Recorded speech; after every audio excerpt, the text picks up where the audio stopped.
as par des child fraudes en sexual ligne exploitation. qui causent It des would also help graves prevent préjudices aux cybercrimes victimes, affecting notamment critical pédopornographie. infrastructures and information systems in Nous allons développer aussi des systèmes Member States d'échange can be assisted, d'informations for dans l'Union example, in européenne par ce identifying biais, and ce qui analyzing va permettre new de instances mieux of identifier et malicious d'analyser les nouveaux cas de And logiciels MS malveillants Member notamment, States authority et les can autorités des discover a États piece of membres malware and it qui could be cross-checked découvrent des malwares pourront ainsi les faire vérifier à travers l'Union européenne par le C3, qui développera aussi des outils taillés sur mesure, des techniques et des meilleures pratiques pour les examens criminalistiques. Un élément d'information suffit souvent pour lutter contre les criminels en ligne.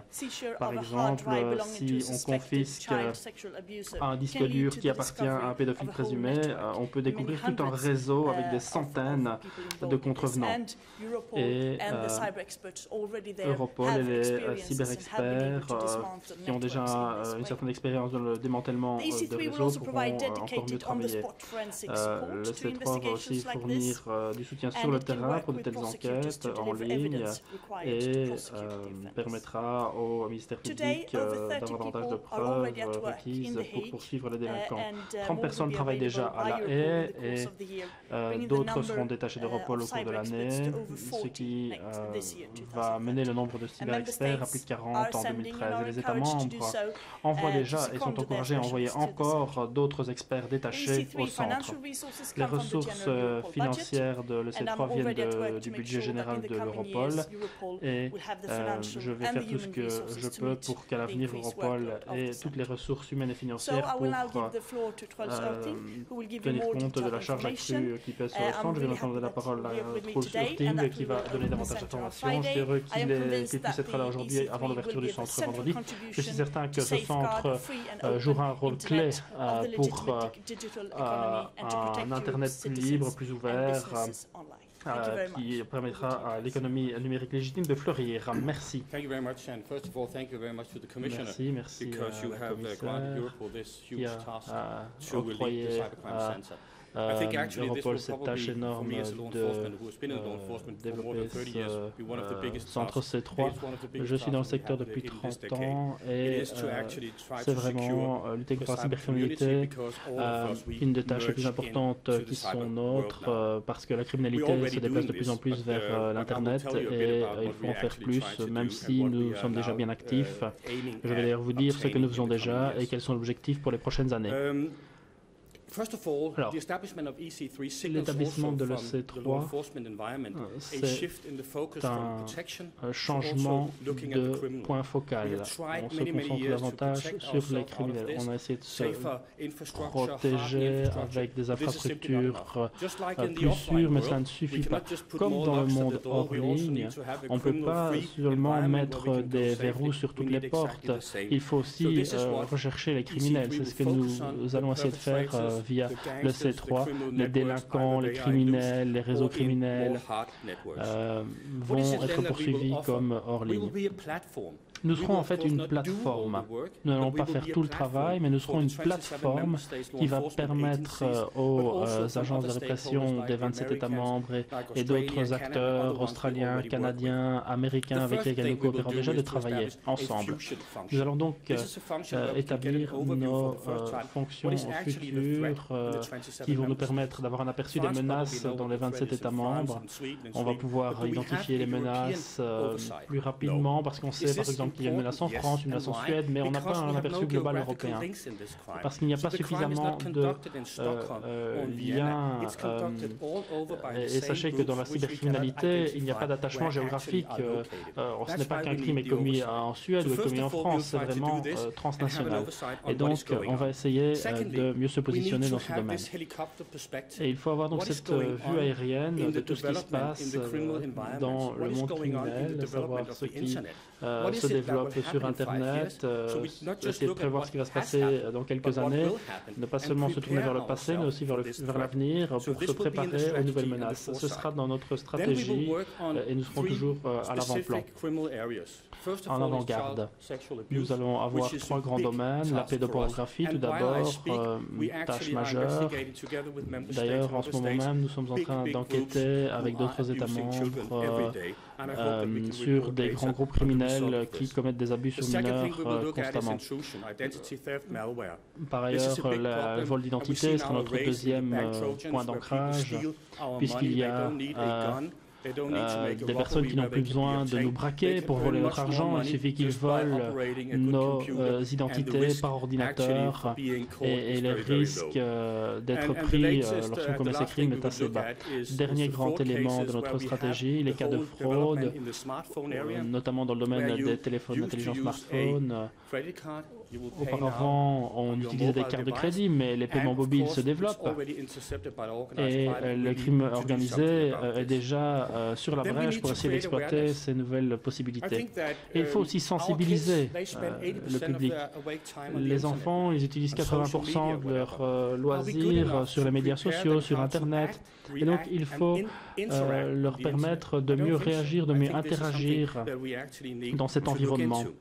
C'est un domaine qu'il nous faut examiner. Il faut aussi examiner les éléments criminalistiques parce que cela coûte une fortune de suivre le développement technologique. Ce qui fait qu'au lieu de développer des capacités complètes dans les 27 États membres sur les mêmes choses, il faudrait peut-être mettre en commun les fonds et les services, ce qui est absolument nécessaire. Et puis, il faut aussi faire de la communication externe vers les entreprises privées, vers tous les partenaires privés, vers le public. Il faut interagir avec toutes ces personnes. Et c'est pour ça que nous avons un programme de communication externe assez développé. Et puis, il y a la gouvernance d'Internet qui sera examinée. Comment fonctionne et qui dirige, qui régule l'Internet? Il y a une organisation, l'ICANN, qui le fait déjà, mais si on veut trouver les délinquants, il faut avoir les bons outils pour le faire. Et c'est donc une tâche énorme qui nous incombe, mais nous ne sommes pas seuls, heureusement. Nous avons construit un programme avec la Commission qui reflète toutes les initiatives qui sont déjà prises. Il y a tout d'abord l'UECTM, c'est-à-dire tous les dirigeants des centres cybercrimes de l'Union européenne collaborent avec nous. Il y a également l'organisation qui s'occupe de pédopornographie. Il y a aussi l'agence de la Commission pour la protection des infrastructures qui est membre du conseil de programme. CIPOL aussi, qui forme les policiers, fait partie de ce conseil. Et aucune enquête ne peut aboutir s'il n'y a pas poursuite. Ce qui fait que les ministères publics sont également impliqués. Mais il faut savoir que la cybercriminalité n'est pas seulement limitée aux frontières de l'Union européenne, c'est mondial. C'est pourquoi le directeur du centre cybercriminalité d'Interpol à Singapour a été invité et il a accepté. Alors, plutôt que de concourir entre nous pour obtenir tel ou tel dossier, nous devons davantage coopérer et c'est ce que le C3 a pour but de faire. Je suis très humble face à la tâche énorme qui m'incombe et je remercie la Commission d'avoir donné au Europol cette tâche. Nous ferons de notre mieux pour avoir des résultats le plus tangibles possible et je vous rends la parole maintenant, Madame la Commissaire. Merci. Merci. Nous avons le temps pour quelques questions. Là-bas.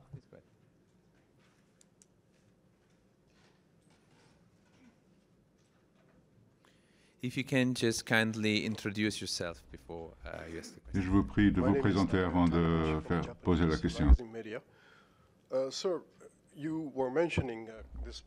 Vous avez évoqué ce conseil d'administration et la coopération avec d'autres organisations pour lutter contre les organisations criminelles. Qu'est-ce qui se passe en matière de coopération avec l'industrie?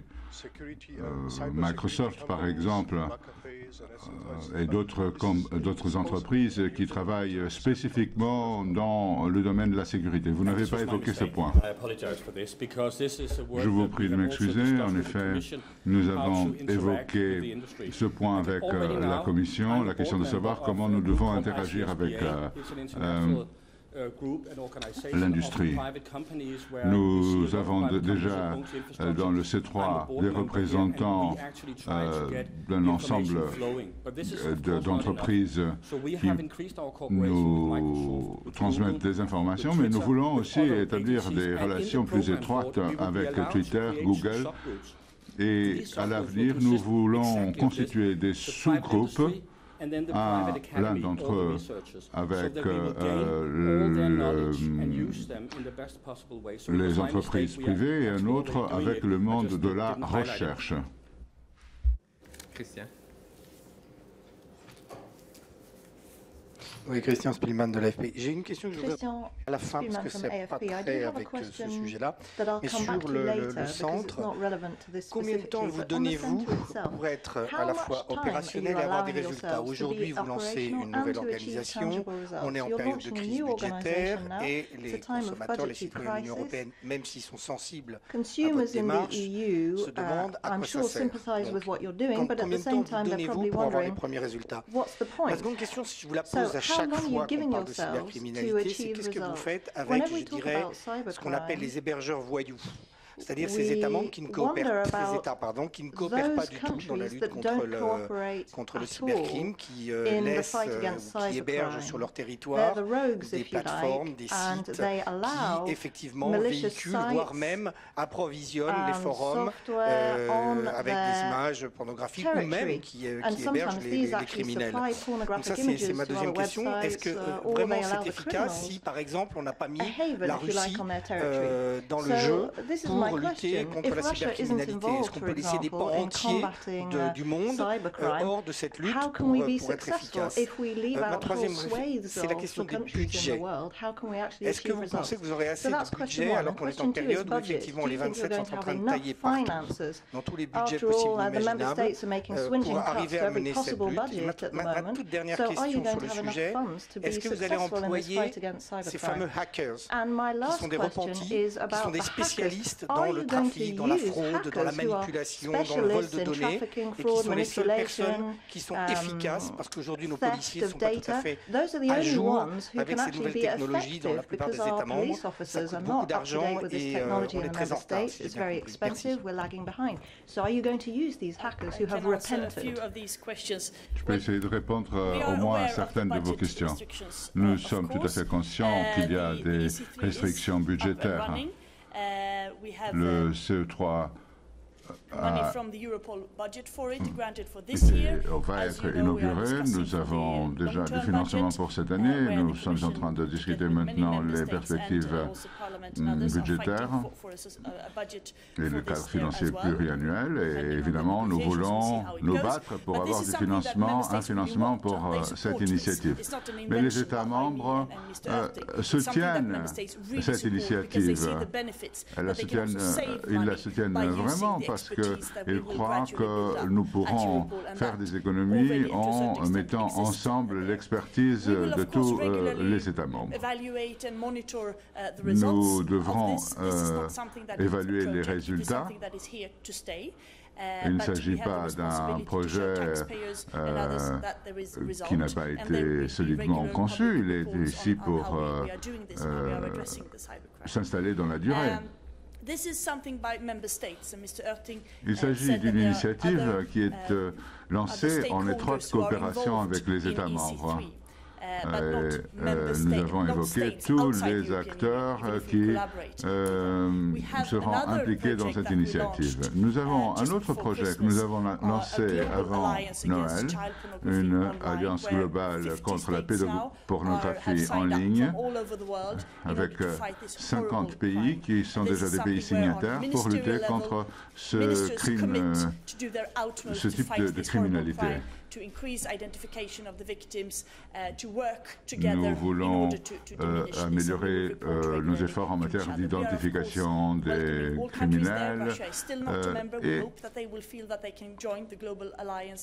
nous espérons que des pays comme par exemple la Russie puissent s'associer à cette alliance globale. Le EC3 sera plutôt une plateforme pour soutenir les États membres dans les efforts qu'ils déploient déjà. Il y a beaucoup d'autres aspects de la cybercriminalité que nous ne pourrons pas attaquer car nous devons fixer des priorités. Voulez-vous ajouter quelque chose pour répondre à ces questions? Pour ce qui est de la première question, je crois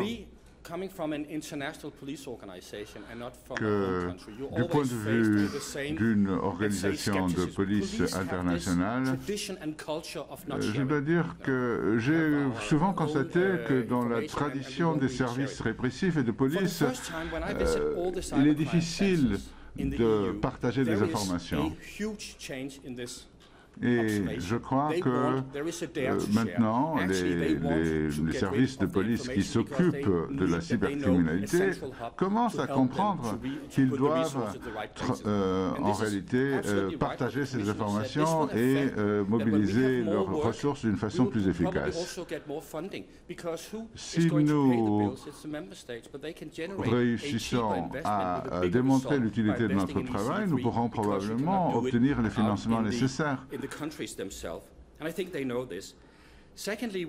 Deuxièmement, nous serons opérationnels en 2015. Nous sommes encore dans une étape d'installation. Mais nous sommes déjà en train de résoudre des cas, même à ce stade. Donc, ceux qui voudront venir à La Haye, par exemple, vendredi, nous pourrons vous montrer notre laboratoire cybercrime qui est tout à fait avec les technologies les plus avancées. Et je crois que cette année, nous pourrons déjà signer un accord avec la Russie qui permettra aux autorités russes d'échanger des informations avec nous. Le financement. Je crois que nous essayons d'évaluer quels sont nos besoins sans créer des attentes irréalistes. Maintenant, nous avons par exemple 45 collaborateurs. Pour ce qui est des hackers, est-ce que nous pourrions les employer, les utiliser?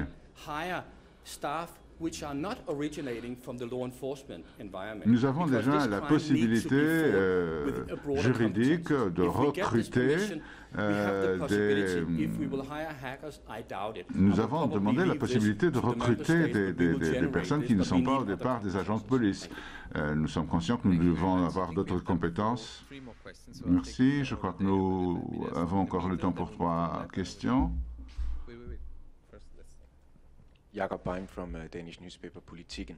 I have a question about Denmark's participation in the center. Une question sur la participation du Danemark au centre. Meaning there's a limit to how much we can cooperate. Nous avons des opt-out dans le domaine JAI et nous ne savons même pas si nous pouvons continuer à participer à Europol après ce printemps. Donc ma première question est de savoir si le Danemark peut continuer à participer au CE3. Bon, vous êtes conscient certainement que tout ceci fait l'objet d'une discussion au Danemark. Pour le moment, le Danemark est encore dans Europol. Et il faudra discuter des conséquences possibles de ne pas participer dans des initiatives comme celle-ci.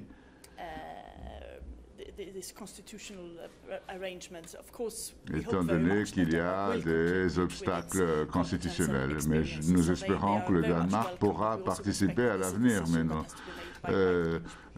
respectons la décision qui devra être prise par le peuple danois. Nikolai Nielsen from the EU Observer. Just recently, the United States récemment, les États-Unis Intelligence Surveillance Amendment Act, FISA, and apparently étendu l'amendement COFISA accessible in US clouds. And apparently this would legalize the monitoring of European journalists, activists, and politicians who are engaged in any issue in which the United States has a stake. Now, you mentioned that you're also looking at intrusion as one of your focus points for EC3. Could you comment on how this kind of fits in with your avec les autorités américaines? Comment cette extension de l'amendement COFISA pourra affecter vos activités? nous n'allons pas interférer avec cet acte. Nous ne devons pas poursuivre des activités d'enquête. Les États membres enquêtent. Nous recevons ces informations et nous pourrons les transmettre à ceux qui doivent faire une évaluation. L'intrusion est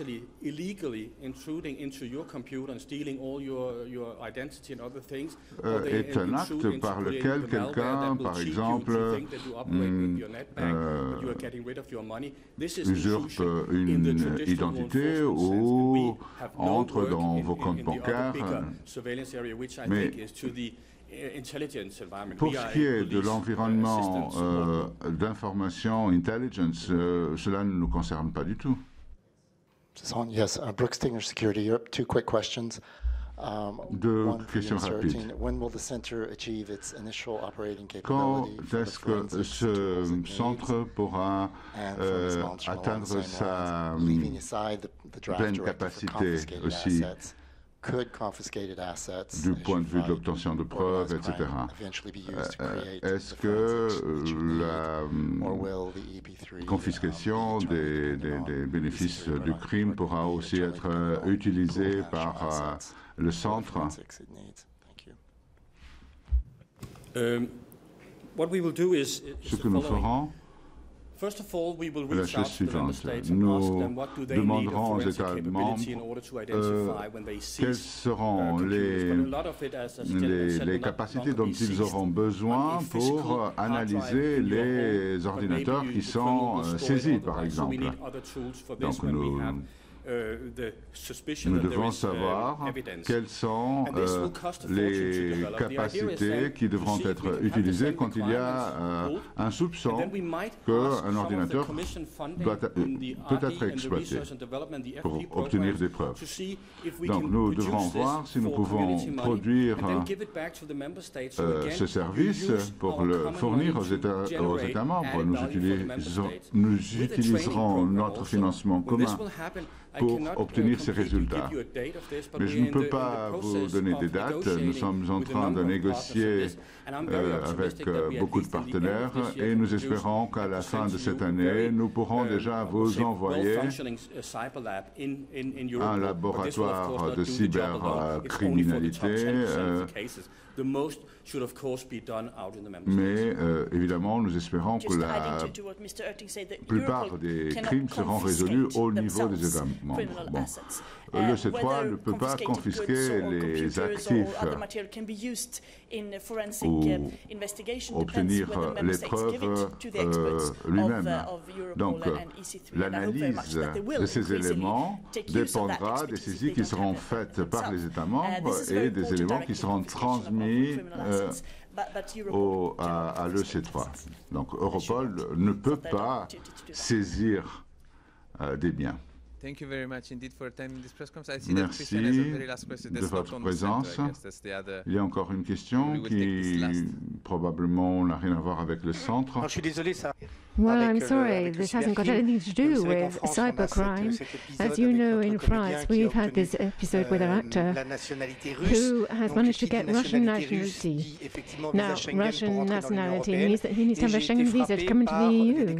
And I was struck by the declarations of the Finnish foreign minister who said, well, there's no problem, you can come visit us at our consulate in Russia and we'll issue lots of Schengen visas. And I just wanted to know whether this is what the EU is. Because you've got member states who are issuing visas to nationals of countries with whom we have problems. Is that what you mean by cooperation in EU? Say, well, come and see us at a consulate and you'll get a visa. Well, I don't want to comment on this particular actor, but I do know Mr. Stubb, and I think he was making a joke. Thank you very much indeed for attending this press conference. Merci de votre présence.